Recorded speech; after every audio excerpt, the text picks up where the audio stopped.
Buenas tardes, Bea. Buenas tardes, Chema. Estamos aquí en este magnífico paraje. Ayer ofreciste un magnífico taller cuyo título era La belleza de la muerte. Y mi primera pregunta es, ¿cómo se siente una maestra que enseña sobre la muerte? Se siente que tiene que afrontar un aprendizaje muy difícil. Lo que pasa es que, como lo encuentras en la vida real y en tus niños pequeños, yo me lo encontré desde siempre, situaciones de muerte, y que ellos tenían que vivir la muerte, pues no me quedó otro remedio. Es como cuando empecé a trabajar y yo no sabía gallego, porque yo era de La Coruña y no hablaba gallego. Y entonces me mandan ahí a un pueblo y todo el mundo hablaba gallego, pues me tocó aprender gallego. Pues esto es igual, fueron los niños, se me planteó en la escuela ese tema, de forma dolorosa, porque fue la muerte de un alumno. Y entonces dije yo, bueno, pues me parece, Bea, que vas a tener que empezar a prepararte. Y entonces, claro, pues así fue. ¿Y en qué te apoyas para hablar de un tema tan tabú en nuestra sociedad, mucho más con niños pequeños? Ayer con chavales de 12, 9 años hasta 19 años. ¿En qué te apoyas? El empujón final fue la muerte de mi padre. Ese fue el empujón final que, como decir, ahora ya, Bea, ahora ponte y ponte a contarlo. Al principio era, bueno, te toca la muerte, pues tengo que mirar a ver qué cuentos hay para infantil, para los pequeñitos, cómo puedes, que eran para ellos, pero también eran para mí, o sea, todo hay que reconocerlo, ¿no? Y buscas cuentos, buscas el tema, lo trabajas con ellos, y después hay más muertes, porque hay muertes de mascotas, que también ellos lo sienten mucho. Y entonces empiezas por ahí, y después cuando te llega la verdadera hora, ahí sí que hay que ponerse las pilas en serio y dices, bueno, llegó, ahora no te puedes escabullir, ahora tienes que ir. Y entonces es la preparación final, ¿no? Es cuando te encuentras con ello. Entonces o decides escaparte o decides afrontarlo. ¿Cuál es el enfoque que tú ofreces? Porque tenemos una visión materialista en la que como mucho se utiliza la metáfora de la mariposa, la socorrida metáfora de la mariposa, pero tú tienes un enfoque muy, vamos a llamarle trascendental y por supuesto espiritual. ¿Cómo se llega? ¿Cómo lo transmites? ¿Cuál es la visión? ¿Qué se le cuenta a los niños? Se le cuenta, a ver, la visión es de que la muerte no es el final. Nosotros somos más que eso. Nosotros tenemos una parte en la vida que es nuestra vida aquí física, con nuestro cuerpo, pero nosotros somos mucho más que eso. Tenemos la parte que no es física, la parte que son los pensamientos, que podemos asimilarlo a los sueños, porque es algo parecido, porque los sueños así como que tampoco los vemos, ¿no? Pero los sentimos. Y entonces, desde ahí los vas llevando, desde esa impresión de que existe pero no lo ves, los vas llevando, y llegas a la interpretación de que, bueno, de que la muerte de verdad no existe, porque claro, es que nosotros somos mucho más que eso. Entonces al principio me hace mucha gracia, porque ayer los niños me decían, es que yo no creo en eso, ¿eh? Alguno en los intermedios me decía, y yo, bueno, tú espera, le digo yo, tú espera, porque a mí me pasaba lo mismo. Pero tú espera, y a lo mejor ahora no crees en eso, pero tú tienes un camino que recorrer, vete escuchando y vete sintiendo, vete tú estudiando, viviendo y con todo lo que percibes, y me escuchas a mí y lees un libro y escuchas a otro, y tú ya llegarás a tus conclusiones. Entonces, yo no quiero imponer nada, yo cuento lo que yo he vivido y lo que yo he percibido y lo que he aprendido a lo largo de 53 años, que ya no son pocos. Entonces, lo comparto por si te sirve, con humildad. ¿Por qué hay que enseñar a morir? Porque yo creo que es el aprendizaje más grande que tenemos que hacer. Y porque de cómo muramos depende nuestro renacer posterior. Entonces, todo eso que todos tenemos, porque no sé si nos lo enseñaron, pero de alguna manera nos lo transmitieron, ese miedo a la muerte, de que es algo oscuro, hasta de que es algo terrible, Dios mío, tenemos que ponernos dramáticos y sufrir, y no hablamos de eso porque me pone mal el cuerpo. Pues es que no es así. Entonces yo quiero transmitir eso, que no es así. La muerte es mucho más bonito. No es nada dramático, sí, se puede vivir de otra manera. Y lo digo yo, que yo era la que no sabía nada de esto, la que tenía pánico, la que llevé muy mal la muerte de mi tía, y también desde ahí, mira, no me acordaba, pero una muerte inesperada de una tía mía me hizo ver lo mal que estaba yo con el tema este. Y dije yo, pues nada, aquí hay que trabajarlo y hay que ponerse. Y después es cuando descubres, es como mágico, ¿no? Porque descubres que no es así. Después tienes tú esa vivencia y ves la muerte. Jo, pues es que es bonita, es que no es así como me dijeron. Pues yo esto lo tengo que decir. Porque tiene que haber más gente que le haya pasado lo que me ha pasado a mí. Y entonces es bueno decirlo y es bueno que todos estos niños, todos estos chicos trabajen ese miedo ya a la muerte.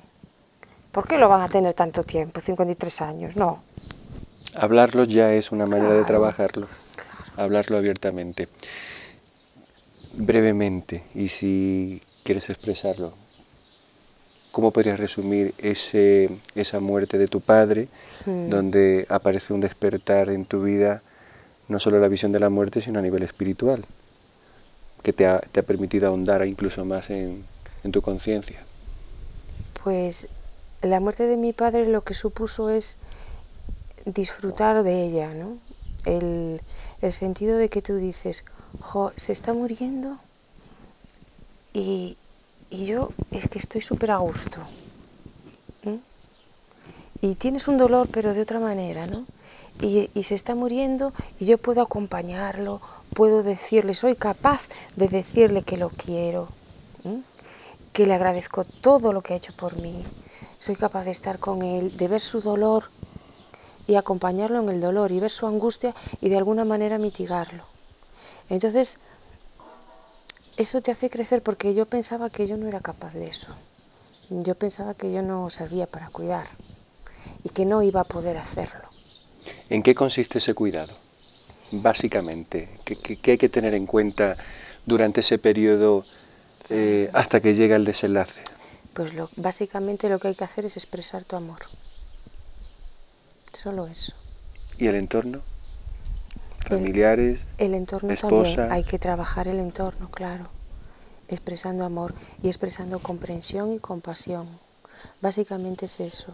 Entonces tú, hacia la persona que se está muriendo, expresas tu amor incondicional y estás a su servicio. Y con los familiares igual. Les alivias en el dolor y les pides ayuda. O sea, de nada sirve que un familiar se ponga dramático. No, le haces ver que su ayuda en este momento tiene que ser en otro sentido, apoyando al enfermo. Y entonces, cuando ese familiar se siente útil, su dolor también se mitiga.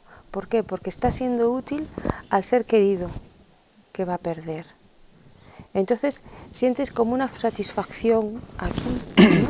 Y sientes como decir, jo, pues me siento pleno con lo que estoy haciendo, ¿no? Porque siento que estoy haciendo lo que debo de hacer y soy capaz. Entonces sí que creces por dentro en ese aspecto. Es decir, yo ahora pues yo pienso, bueno, mi madre también se va a morir, pero yo sé que voy a saber hacerlo. Tengo esa confianza en mí que me hace decir, pues voy a afrontar estas situaciones. Ya no es como antes, que querías escapar de ellas y querías que no sucedieran. Todos queremos que no muera nadie, ¿no? Entonces nos convertimos en facilitadores o vehículos entre el que se va, familiares y el propio proceso de la muerte. Sí, sí. ¿Qué es lo que quiere el moribundo, la persona que va a fallecer? ¿Qué es lo que quiere fundamentalmente si sabe que va a morir? Él quiere sentirse acompañado, sentir amor, sentir que lo quieren y sentirse acompañado. Y quiere, si no puede, quiere que le ayuden a aceptar la muerte. Porque así se libera de las angustias. Y una vez que la acepta, se siente tranquilo, ya sabe que no tiene que hacer nada más, solo esperar el momento. ¿Que todo esté en orden, por ejemplo? Sí, cuando ellos aceptan que ya es el momento, intentan arreglar todos sus asuntos y dejar todo resuelto. Y entonces ya pueden morir en paz. Y cambia su actitud, ¿no? Porque simplemente esperan. Pero ya es una espera, no es angustiosa, sino es dulce, porque saben que van hacia ahí. Y si tú les cuentas lo que hay después, saben que va a cambiar su forma de vivir. Saben que después de la muerte pasa un proceso y se convierten pues en una energía. Y eso les da tranquilidad y les da paz. Pues ya que hablas de energía y de lo que nos vamos a transformar, ¿qué es lo que hay al otro lado? Qué difícil hablar de esto aquí, ¿eh? Es difícil, pero necesario. Pues sí, al otro lado. Te voy a hacer la pregunta de otra manera, que quizá te lo haga más fácil. ¿En qué autores te has apoyado? ¿En qué literatura te has apoyado para...? Sobre todo, en la doctora Elizabeth Kubler-Ross. Y después un libro que al principio no me gustó, me costó mucho leerlo, pero después me gustó muchísimo, que es el libro tibetano de los muertos. Y también leí a Raymond Moody, pero bueno, a mí me gustaron más estos dos, ¿no? Y leí también otro autor, Ebel, de La prueba del cielo, ¿no? Ese lo leí hace mucho tiempo ya. Pero no, esta mujer, esta doctora Kubler-Ross es fantástica. Me gusta porque es muy activa. Y yo también soy activa y me gusta así, ¿no? Y vive muy intensamente. Y me gusta porque ella no, como dice ella no meditaba, ella no aprendió a meditar. Y después dice, claro, si por meditación se entiende, sirven las horas que pasé a la cabecera de los moribundos, entonces me dice muchísimo.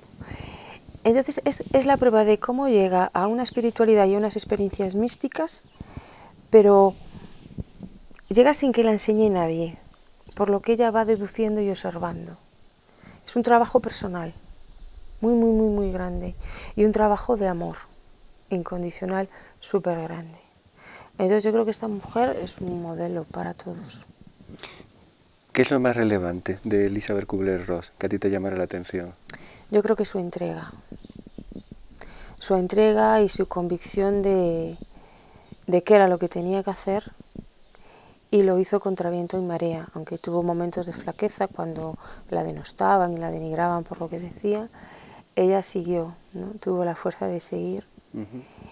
Y cuando vas contra de alguna manera, entre comillas, la sociedad, lo que la sociedad espera de ti o lo que espera de ti básicamente, ¿no?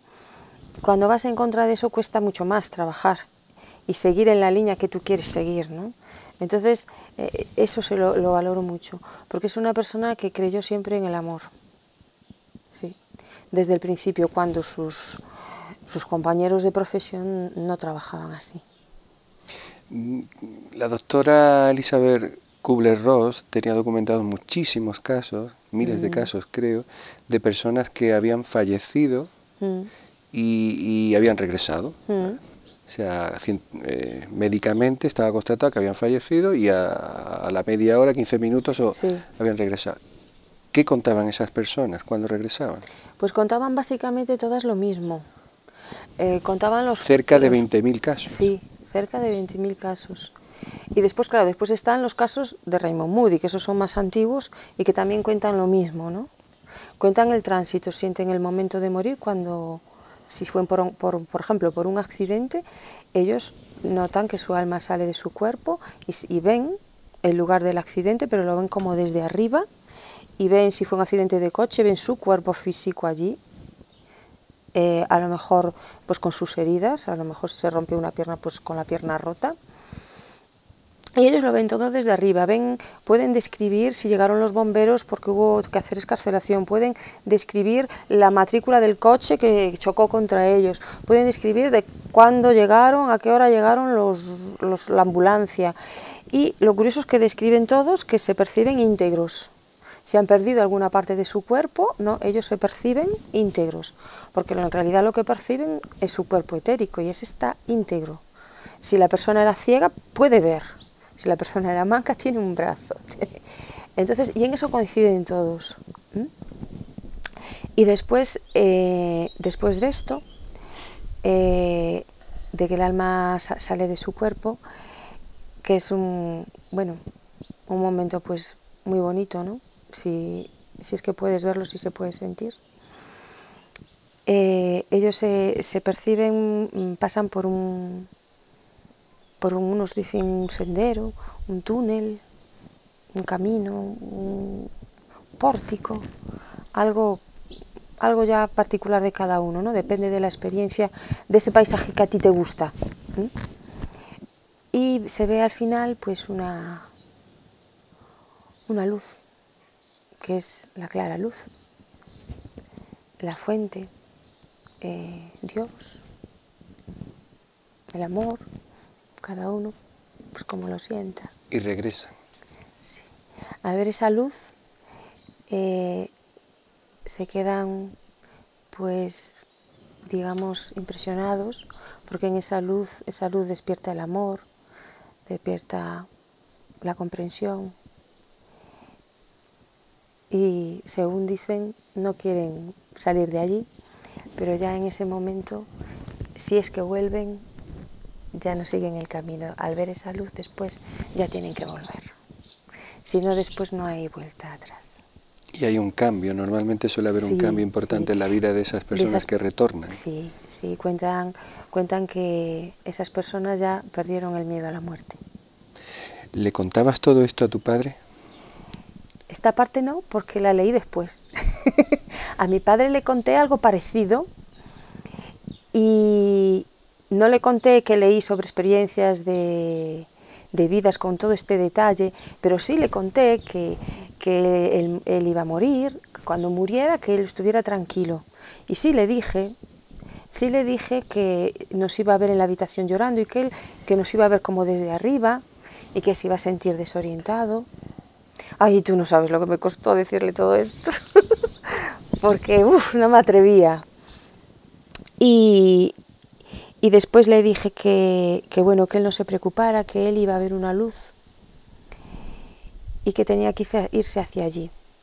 Que nosotras, que aunque nos viera llorar y vivir un momento así un poco feo, que él no se preocupara, que íbamos a estar bien y que él fuera la luz.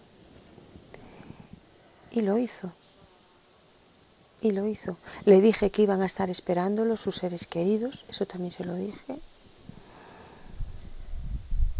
Y ya no sabía más en ese momento, yo creo que no le dije más. Sí. Y él, la verdad es que lo hizo muy bien. Y me asombró porque es que mi padre no era ni religioso, ni sabía nada de este mundo. Y cuando se lo conté, cuando por fin me atreví a contárselo, pues escuchó muy atento y yo creo que cuando vemos cerca ya nuestra muerte, yo creo que algo tenemos que percibir, no sé, porque él se quedó muy tranquilo cuando se lo conté, mi madre también. Con mi madre ya lo habíamos hablado meses antes. Y ella me estaba insistiendo, tienes que hablar con tu padre, tienes que tener esa conversación con tu padre. Y yo me decía, jo, qué difícil, qué difícil, qué difícil. Y el día fue difícil, pero una vez que llegué y empecé a hablar, y empecé a contarle, y ya empecé a meterme en el tema, después ya todo fue muy fluido, muy fluido, muy fluido, muy fácil. Muy fácil, muy fácil. Entonces yo animo a todo el mundo que hable de la muerte, sí. ¿Qué pasa, Bea, con las muertes imprevisibles? Por accidente, fundamentalmente por accidente, claro. Sí, esas son más difíciles de asimilar, porque no tenemos tiempo para prepararnos, ni prepararnos nosotros, ni preparar al enfermo.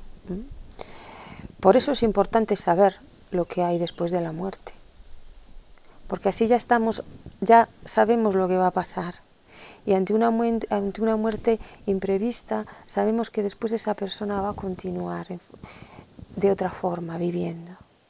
Entonces de alguna manera nos alivia el dolor, y si no lo sabemos, claro, es más difícil. Pero bueno, tenemos que pensar también que nosotros venimos aquí a cumplir un ciclo de vida y a aprender lo que tenemos que aprender en esta vida. Cuando ya lo hemos aprendido, en cierta manera ya no tenemos por qué seguir aquí. Se acaba nuestro tiempo de aprendizaje aquí y morimos. Y volvemos a nacer, si es el caso, si queremos volver a nacer, renacemos y seguimos aprendiendo lo que tengamos que aprender en otra vida, en otras circunstancias, con otros compañeros, otro tipo de aprendizaje. ¿Qué es lo que hay que aprender? Lo que hay que aprender fundamentalmente es aprender a amar incondicionalmente. Eso es el mayor aprendizaje y el último, yo creo, que tenemos que aprender, porque yo creo que es el más difícil. Y aquí en el mundo que vivimos es muy difícil.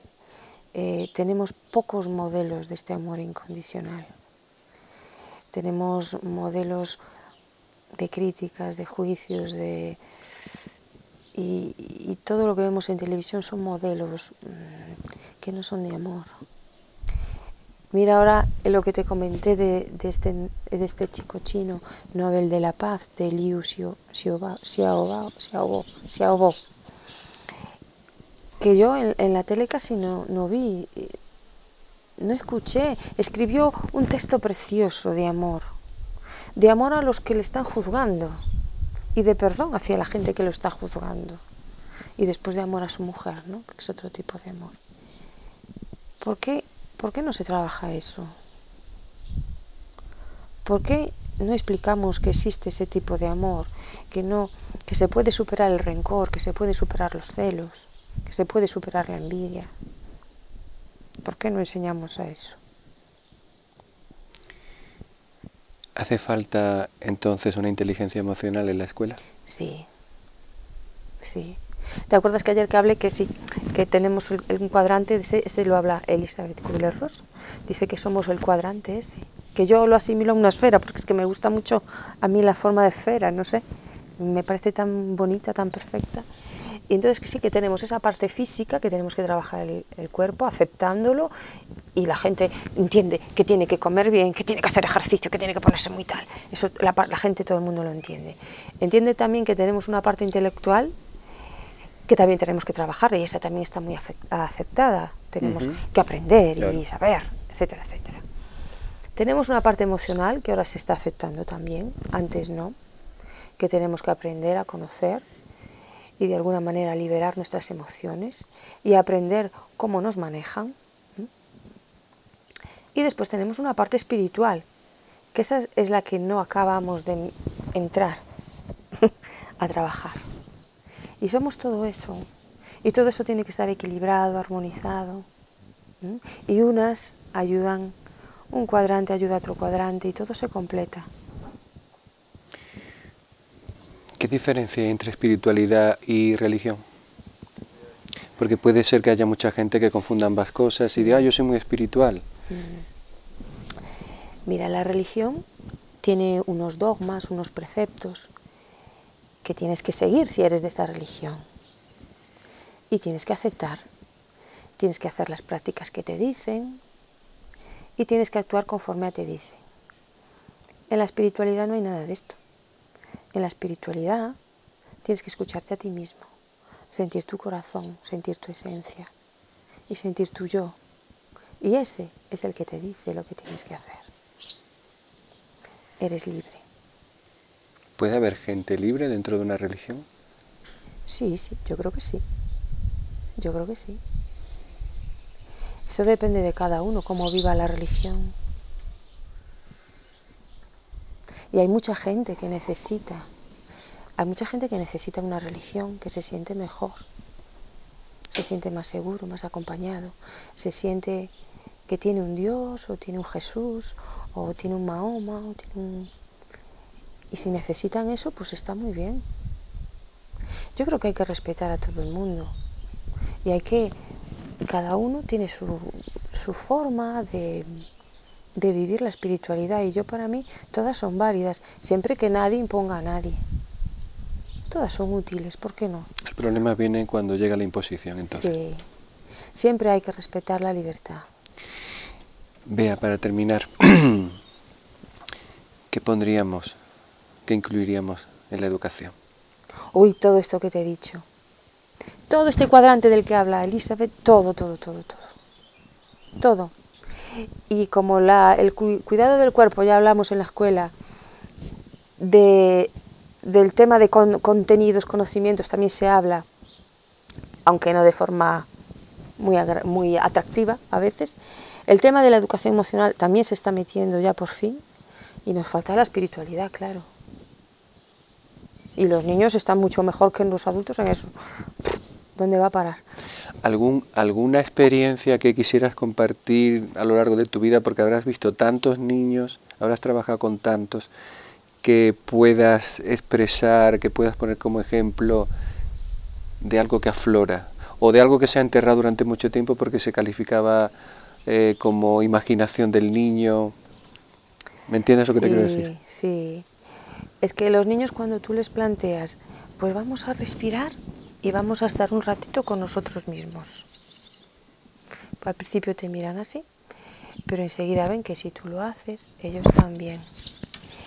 Y si tú les haces una meditación, que con ellos siempre es guiada, pero yo la dejo muy abierta para que ellos ven, ellos te sorprenden con las respuestas que te dan. Después, ¿y tú qué vistes? Es que yo vi este color y vi una luz. Ellos ven la luz mucho más fácil que nosotros, porque ellos aún acaban de salir de allí, como quien dice. Entonces ellos, tú les hablas de luz, de que ves una luz, y ellos enseguida ven su color y ven la luz. Y son niños que, los niños tienen las percepciones de la energía mucho más aguzadas que nosotros. Por ejemplo, cuando yo empecé a trabajar en la escuela y hacíamos relajaciones, yo no las llamaba meditaciones, porque es que, claro, ya hace años decías en la escuela que hacías meditaciones con los niños, y ya se lo decías a tus compañeros de profesión y te miraban así, es un bicho raro. Entonces yo hablaba de relajaciones. Estoy hablando hace años ya, ¿eh? Entonces hacíamos relajaciones. Y llega un día un niño y dice: profe, esto que hacemos, mira, nos vamos a poner así, con las piernas cruzadas, y se me pone, y vamos a poner los dedos así, y se me pone así, yo en posición Om, así, de yoga, dice, y lo vamos a llamar meditación. Un niño de 5 años, y yo me quedo así diciendo... Cuando tú no lo habías hecho... Yo no le llamaba, siempre hacíamos, nos sentábamos y respirábamos, nos sentábamos con las piernas como los indios, nos ponemos la espalda recta y respiramos, y empezábamos la relajación. Yo nunca dije la palabra meditación, pero un día este niño, que era muy despierto, viene y me dice: y os voy a enseñar a hacer la meditación. Y yo así, mirando así para él, diciendo: Dios, ¿qué le pasó? Y entonces le digo yo: vale, a ver, ¿cuántos quieren ir con este niño a hacer la meditación? Dije yo. Yo. Y entonces la mitad de la clase, más de la mitad, dijeron: pues vamos. Y entonces yo le dije: bueno, pues vosotros, como afortunadamente mi clase, pues tenemos salida al patio directa, unos los dejé allí terminando lo que estábamos haciendo, y yo salí con el grupo a hacer la meditación al patio, e hicimos un corro. Y este niño nos dice: venga, poneos así, pero tenéis que poner las manos así. Y nos pusimos todos así. Y yo les empecé a hablar, digo yo, bueno, voy a meterlos un poco, introducirlos en ello, como siempre las hacíamos guiadas. Les empecé a hablar de que sentíamos energía, que nos conectábamos y que íbamos a proyectar hacia el centro del círculo una bola de energía. Y claro, como yo tenía dentro los otros de la clase, tenía que entrar a ver cómo estaban, claro. Entonces los dejé así, ellos todos en su posición, Se quedaron ahí, yo me fui a ver cómo estaban los de dentro, y ya después salí, y ellos seguían así, en su postura de meditación, como había dicho él. Y entonces, a partir de aquel día, ya no tuve yo tanto reparo a usar la palabra meditación en clase, ¿no? Sí tengo un poco a usarlo con los compañeros de trabajo. Sí, aún me queda ahí un poquito de decir, no. Y entonces hablamos de relajaciones. Pero lo bueno es que ahora también mis compañeros de clase, los otros profes, hacen relajaciones. ¿Es contagioso? Sí, es muy contagioso. Entonces yo a lo mejor dentro de unos años ya pues hablamos de meditaciones. Muy bien. ¿Qué más da? Es un problema de término, pero más o menos eso es lo mismo. Estupendo. ¿Qué te llevas, Bea, del taller de ayer? Ya es la tercera o cuarta vez que vienes Sí. por aquí a impartir un taller de diferentes... Temas, un taller sí. diferente, ¿no? Vistes un grupo de 30 personas, el más jovencito 9 años, el mayor yo, quizá, edades de 18, 19 años, 12... ¿Qué te llevas después de esa charla? ¿Qué sensaciones tenías mientras hablabas, que creo que estuviste más de una hora? Sí, por supuesto que estuviste más de una hora. ¿Qué te llevas? Mira, yo antes de venir, es que venía un poco nerviosa, porque dije yo, Dios, Bea, ¿en qué líos te metes? Ese es el lado mental que te dice así, y el otro lado te dice, es que lo tienes que hacer, así que apáñatelas, porque es que lo tienes que hacer, porque si no después es que no vas a estar a gusto contigo misma. Y entonces, claro, yo venía nerviosa porque me parecía un tema muy difícil, ¿no?, para tratarlo, aunque ya fueran niños un poco, bueno, no tan pequeñitos, pero mayores, pero es que hablamos del tema así, la cruda realidad, o sea, ¡pum!, sin anestesia. Entonces venía, Dios, a ver cómo lo puedo hacer más suave, a ver cómo no sé qué. Entonces venía así un poco tal. Y después dije, mira, como lo tienes que hacer, más vale que ni nervios ni nada. Tú coges allí y le sueltas todo, tranquilamente, y cuentas todo. Y ya está. Entonces yo a los chicos los vi al principio así, pero yo veía que cada vez estaban como más receptivos y más así con la oreja puesta, ¿no? Y cada vez que seguía hablando y que seguía hablando... Perdona, teniendo en cuenta de que hay varios niños huérfanos, ¿no? Sí, es que esa fue la otra casualidad, que yo no sabía que había niños que habían perdido a sus padres, ¿no sabes? Entonces, eso fue ya el empujón de decir, bueno, Bea, aquí hay muchos niños que les va a servir lo que tú vienes a contar. Y entonces ahí ya se van los nervios. Cuando tú ves que lo que tú puedes contar es útil, que le puede servir a alguien, ese servicio de ayuda, ese ya puede más que todo, ¿no? Es decir, bueno, pues vete a contarlo y lo cuentas, pues yo siempre quiero expresarme lo más clarito que pueda, para que llegue a todo el mundo, ¿no? Yo huyo de palabras así técnicas, intento explicarlas, ¿no? O buscarla más sencilla siempre, para que llegue, porque a mí lo que me importa es que te llegue y que lo entiendas. Y después ya lo integrarás tú, a tu ritmo. No me acabas de decir que qué te llevas. Ay, me llevo esas lágrimas que vi allí. Sí.